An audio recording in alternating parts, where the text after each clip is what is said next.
about the reports about this fire, which I consider to be authoritative and which are really not open, is not open to challenge. Briefly, some sort of fire did take place overnight.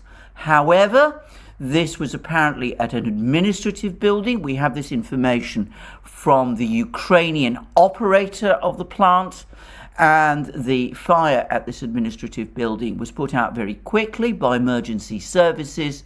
There were no radiation leaks. There was no damage to the plant itself. The plant continues to operate normally and safely.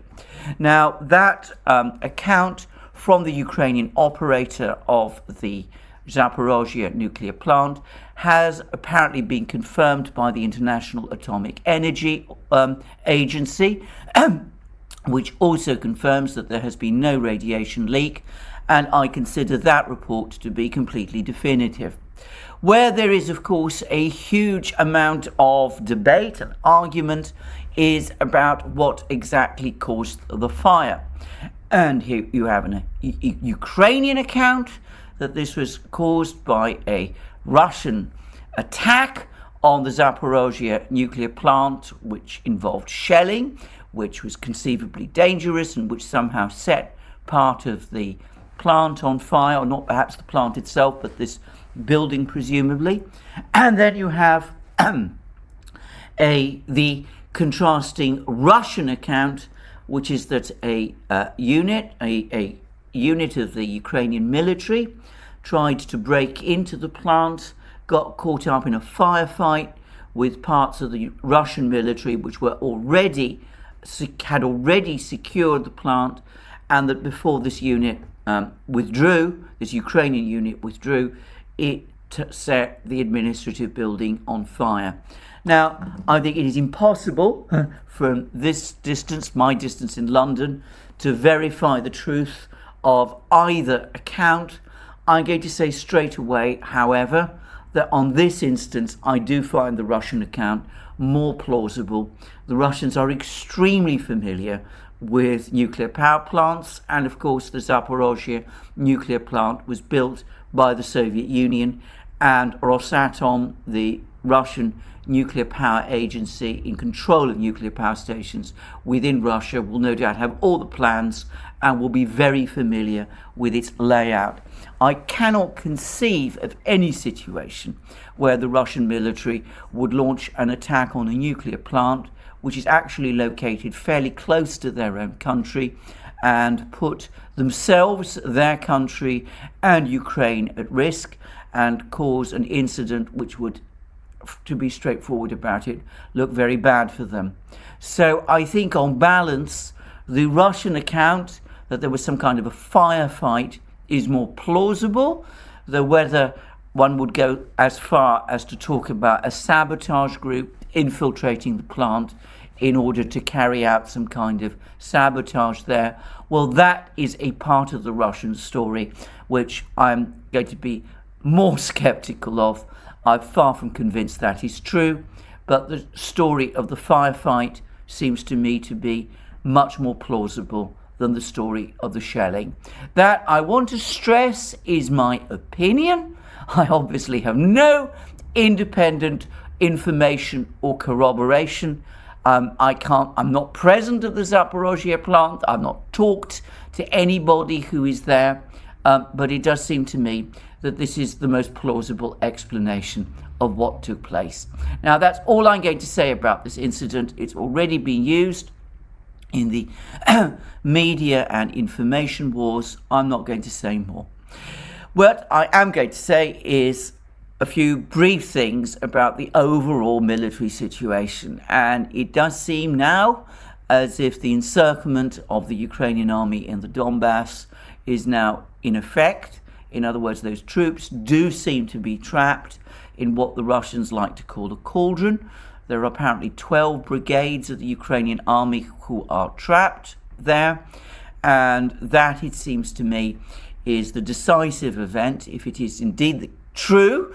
And sooner or later, those troops will either have to lay down their arms and be taken prisoner, or dispersed to their homes, or melt away in some fashion. But anyway, it looks as if organized resistance from the Ukrainian army in eastern Ukraine is coming to an end. And the Russians, by the way, refer to these encirclements, which are very much a feature of Russian military strategy and have been ever since, well, the Napoleonic Wars. They refer to these things as cauldrons. The idea is that you encircle the troops, the enemy troops, in a kind of trap. I should stress that one mustn't think of this, as I said, as a medieval siege. It's the surrounding troops can be fairly widely dispersed, but they're able to control what goes on in the cauldron because of the location of their artillery, their observations, their drones, which are flying over the cauldron and keeping track on what the encircled troops are doing. They can prevent supplies going in. They can prevent complete formations coming out. The intention is gradually to raise the temperature, if you like, of the so-called cauldron. That's, by the way, apparently why it is a cauldron, to raise the temperature for the encircled troops until their position becomes unsustainable and even unbearable. And there's already some reports, which again I can't corroborate, that these troops who have been encircled are running low on fuel and ammunition, without which, of course, an army cannot function.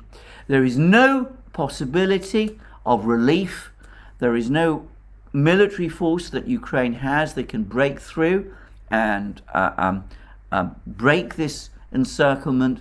So it does seem to me as if over the next few days, and it may take perhaps a week, but sooner or later, this force in eastern Ukraine is going to either disintegrate or surrender, in which case the active part of the war will in effect be over. And I would add also that in this part of the front, it's become fairly clear to me that on the Russian side, most of the actual heavy fighting has been done not so much by the Russian army itself, but by the militia of the two republics, the Donetsk and Lugansk People's Republics. Anyway, that is the big cauldron. There is a smaller cauldron, one which is more like a siege. This is of the various troops of the Ukrainian military in Mariupol, where apparently a lot of the right-wing battalions are based, who have also been surrounded. And here, I'm afraid, in what is apparently a civilian area, a city, a bitter battle seems to be more plausible. So with these two encirclements, the major part of the Ukrainian army, the part of the Ukrainian army that constitutes its major strike force, is now desperately vulnerable and facing probable defeat. Obviously, when those two cauldrons are secured, when the Ukrainian army in the big cauldron and the Ukrainian force in Mariupol are destroyed, that will release far more troops from the Russian and militia to advance further into central Ukraine and perhaps invest Kiev. But I will come to that shortly. I also have heard reports, I can't confirm these, that there is apparently the first moves towards some kind of Ukrainian withdrawal from the city of Kharkov. Now, this isn't something I can confirm at all, and it does seem the reports I'm hearing are extremely tentative and have been disputed.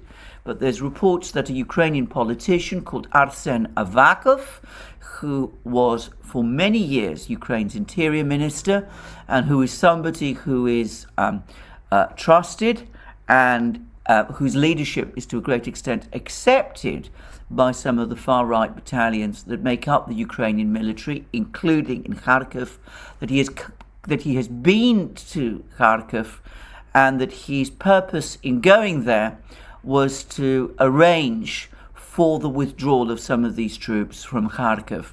And the intention apparently is to withdraw them to Kiev and to make Kiev, in effect, the last line of defense. So, again, I want to stress these are tentative reports. I'm not obviously on the scene of the battle. I'm not able to verify or corroborate anything. But there are some of these reports coming out of Kharkiv that those sort of moves are indeed being made there. Now, obviously, there is the counter-narrative, which is that the Ukrainians are holding firm in Kharkiv and that they're holding firm in Kiev. But I would say that the people who promote this counter-narrative have extraordinarily little to say about the true center of gravity of the actual battle, which is in eastern Ukraine. And of course, that is where the major battle is taking place. In military terms, Kharkiv, the fight in Kharkiv is something of a sideshow, or so it seems to me, whilst in Kiev itself, there has been no fighting to speak of at all. Now, I say that because I'm now going to come to the issue of Kiev. And here I'm going to offer certain comparisons between what's happening in Kiev and what has happened in Syria after the Russians intervened, because I think this illustrates fairly well the Russian approach to these sort of crises. Now, in my previous program, I said that the Russians do not make these rigid distinctions between diplomacy and war fighting that we do in the West. So it's entirely typical of the Russians to continue to discuss and negotiate with the other side even as battle is underway. It's a little bit like the United States in 2003, even as its army advanced on Baghdad, continuing to hold negotiations with Saddam Hussein's government in some third city, the capital of some third city, say Amman in Jordan. It's not something in the West that we fully understand or ever do, but it is very typical of how the Russians work. And coming back to many of the discussions and speculations about why there hasn't been a Russian assault on Kiev, despite the fact that very substantial units of the Russian army are now based there, it is nothing to do, in my opinion, with any intense resistance by the Ukrainian military, and it is nothing to do either with the logistical problems that some people in the media are now talking about. It is precisely because the Russians, for the moment, do not want to storm Kiev. They want to negotiate some kind of a settlement, though they're making it very clear that it must be a settlement on their terms. Now, let's wind back and look at a situation very similar to this one, or at least similar in some ways to this one, which was the so-called siege of Aleppo that took place in Syria in 2016. In 2016, an area of Aleppo, around half the city in territorial terms, was controlled up to 2016 by fighters seeking the overthrow of President Assad's government. And what happened is that with Russian aerial support, the Syrian military was able gradually to encircle this area of Aleppo and place it under essential siege. But note that no attempt was actually made to storm this part of the city. Instead, supplies were gradually cut off and negotiations for the withdrawal of those fighters in Aleppo took place. And there were multiple ceasefires over the course of these negotiations as the negotiations were underway.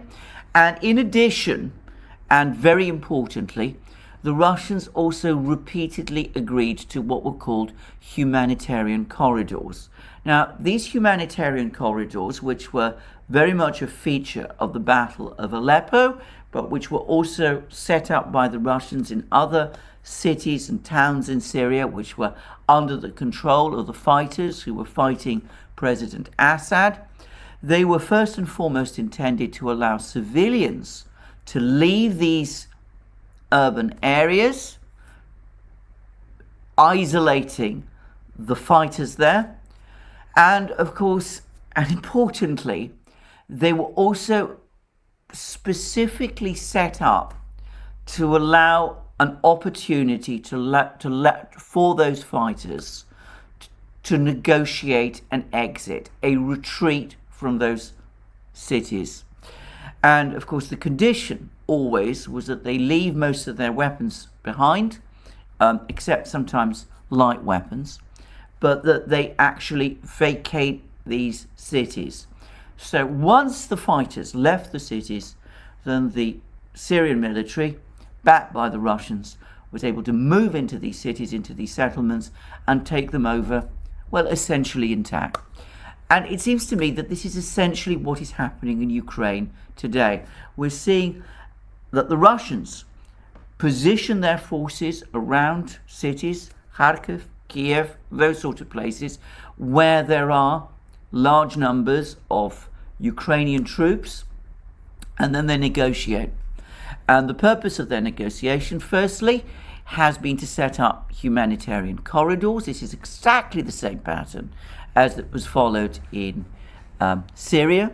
And the purpose of those humanitarian corridors, obviously, is to let the civilians leave, but also, if need be, and after they hand over their heavy weapons, to allow the Ukrainian troops encircled in these cities to leave as well.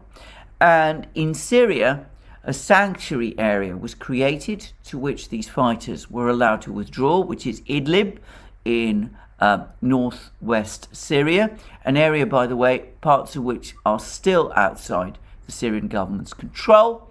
And I suspect that if something similar is worked out in Ukraine, we will see many of these fighters, many of these Ukrainian troops, those who are not willing to surrender or to melt away back into civilian life. I expect that the place where they will be allowed to retreat to will be western Ukraine, the former Habsburg province of Galicia, the area of which Lviv is now the capital.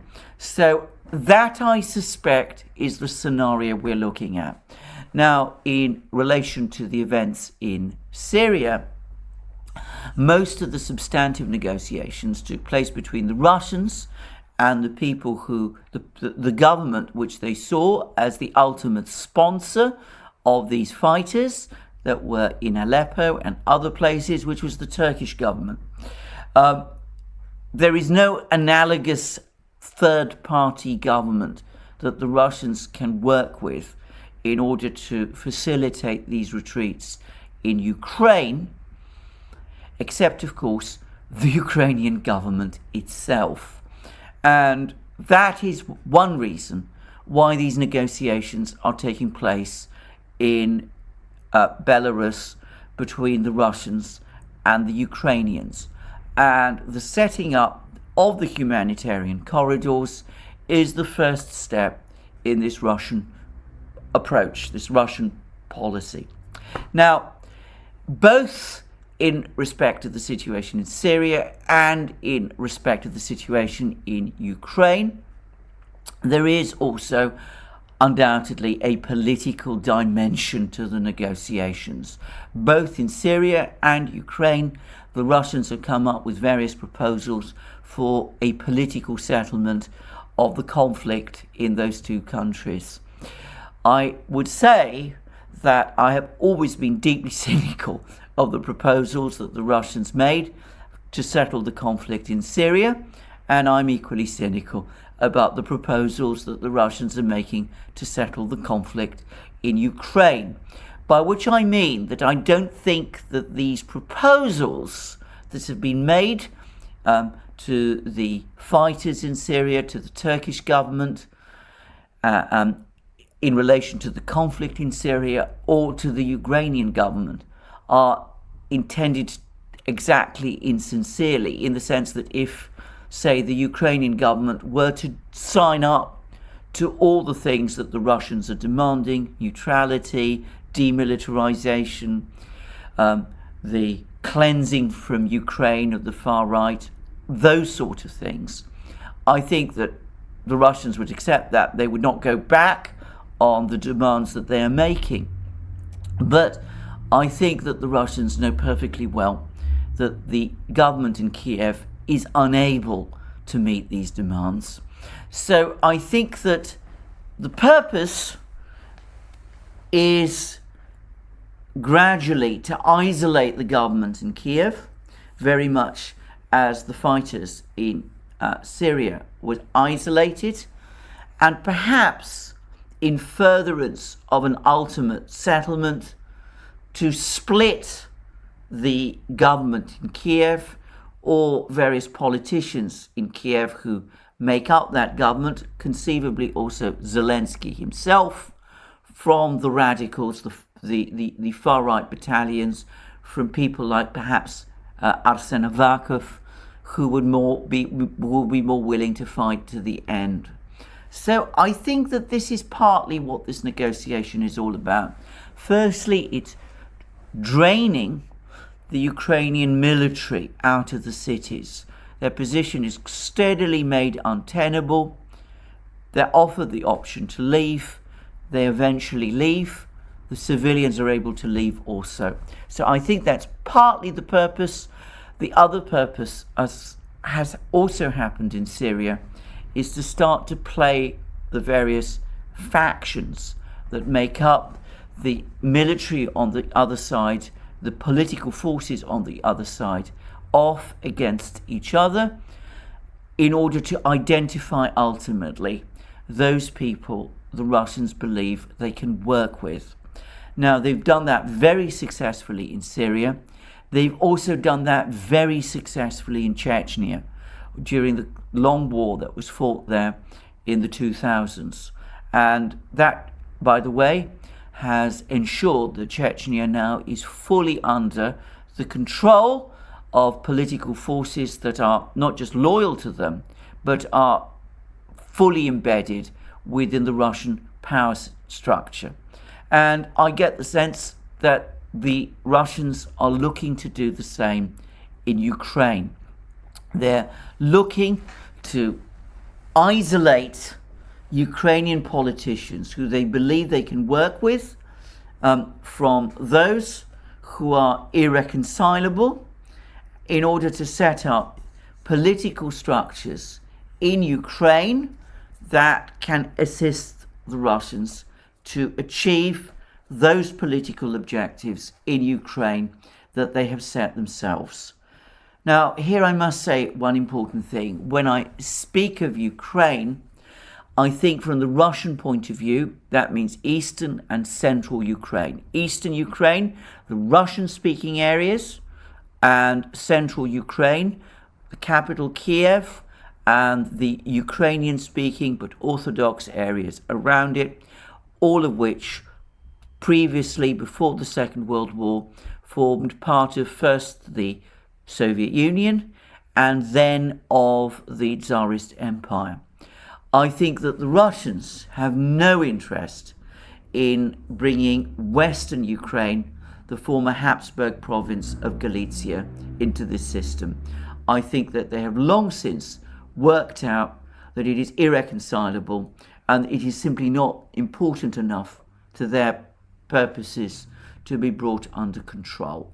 In fact, as I said, it is more likely to serve the function of a sanctuary area for all of these fighters than anything else.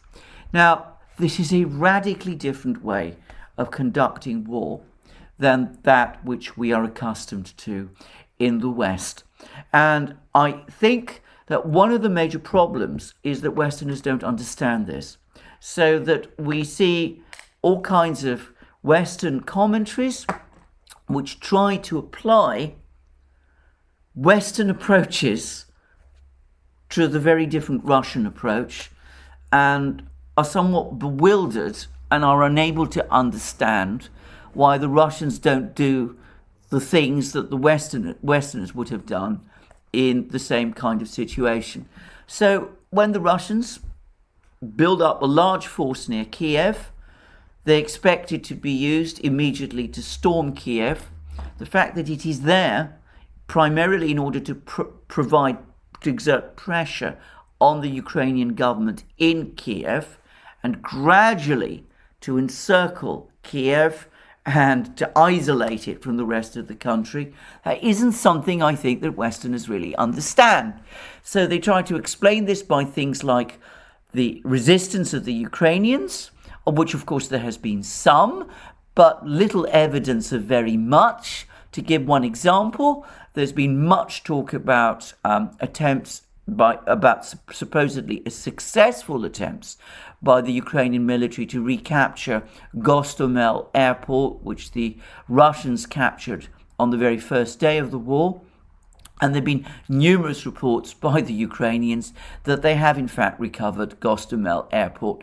Well, a Russian television team was there, and it has confirmed that the airport is in fact fully under Russian control. So there is this narrative of Ukrainian resistance, which I think is frankly very overstated. In fact, I don't get the sense that there's been much fighting in and around Kiev at all. And then there's the second narrative, which is that the Russians are suffering logistic problems, which I think again misunderstands the fact that this force that's been deployed close to Kiev at the moment has no orders to advance straight into the city. It's there more than anything else in order to exert pressure on the Ukrainian government and to keep the Ukrainian forces concentrated so that the other parts of the Russian military can gradually complete the encirclement of Kiev itself. But note again that when it comes to Kiev and Kharkiv and all of these other places, the Russians have again been negotiating the setting up of humanitarian corridors. So I think this is the way the Russians are running things. It's, as I said, I've said many times, I'm not a military person, but it does seem to me that the best way to make sense of what's happening, based on the factual reports we're getting from the ground, is to look at what the Russians have done in other places. It's what they did in Syria. It's what they also did, by the way, during that long war in Chechnya, and they're applying the same methods to Ukraine. And of course, here we come to the important difference, because the American way of war is extremely successful on its own terms. I mean, it did result in 2003 in the overthrow of Saddam Hussein's government and in the fall of Baghdad. But of course, achieving that left a vacuum in the country. There was no political structures set up to take its place. The US had little idea of whom to work with in the country, and very quickly Iraq spiraled into chaos, and the US has never found it possible at any point thereafter to gain complete control.